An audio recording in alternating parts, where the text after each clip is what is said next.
Hello everybody, CW here. I got some stuff in the mail today. Some of it was a gift and some of it was a purchase. These four molds were a purchase off eBay. And although they're not great, I think it's a pretty good deal. And I'll tell you a little about them.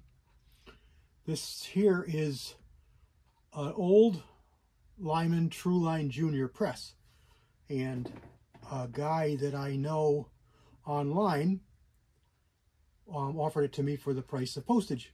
So I said, absolutely. What I really wanted was the 357 die set. So I had put an ad in on a couple forums looking for 310 dies, because it's one of those things that anybody who's been around may have them stuck in the back of a drawer or in the back of a box or in a dusty corner, because they don't use them and they're just sitting there gathering dust because they don't eat much and they don't cost nothing to have them sit there.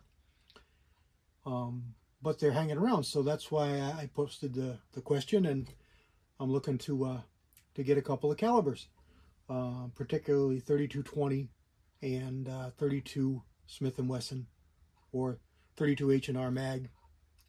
I could load 32 Smith & Wesson along with that as well. But those are two that I'm looking for.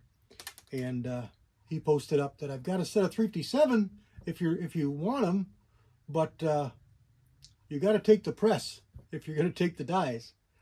So he sent it off to me, and I just got to send him back a check for postage. And that's great, because it's a nice little press. It's now my third one of the same, so I can have a little assembly line here with these things.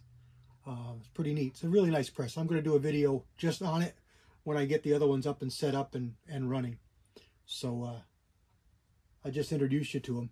This one here had the box, and it was bought with the 357 Magnum dies. And it's also got an adapter for a Lyman 55 powder measure, which I also have. So that's pretty neat. I'm going to scrub it up, clean it up, and see if I can make it like new. This is the press that I learned to reload on back in the early 70s. So it's kind of sentimental for me. I was not able to get my grandfather's, the actual press that I learned on, but now I've got three different ones of my own. So it's pretty neat. It's going to be the same thing. It's going to be pretty nostalgic, loading up those bullets on this little press. Anyway, enough of that. I want to talk about the dies really quick, and I don't want to make a long video.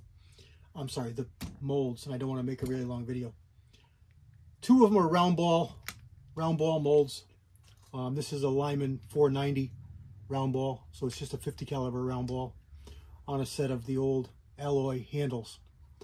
I really like these handles. I got a couple sets of them. They're really, really nice handles. I reserve them for my black powder stuff just so I know what they are. But these were bought just like this. I haven't done anything to them other than spin this mold around. It was on backwards on the handles, and then put this mold on here and this mold on here because I wanted this one on these handles. This one here is another round ball mold. It's in a little bit rougher shape. All of them need some TLC. Inside is pretty good. Outside you can see somebody took a wire wheel to it here to try and read the numbers.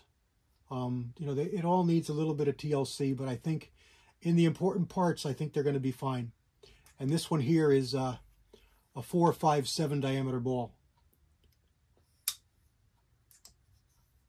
The next mold is the only 2-cavity, and it's a Lyman 356-402. So it's that 120 grain truncated cone bullet. Nice little bullet. 2-cavity mold. It looks to be fine. It's just a little bit rusted and tarnished on the outside, but inside it's good. There's no gaps. The sprue plate looks really good.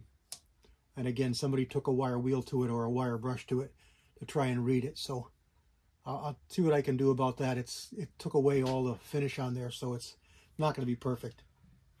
And the last one was supposed to be a 44 mag mold, hollow point mold, missing the pin, but it it didn't turn out to be that.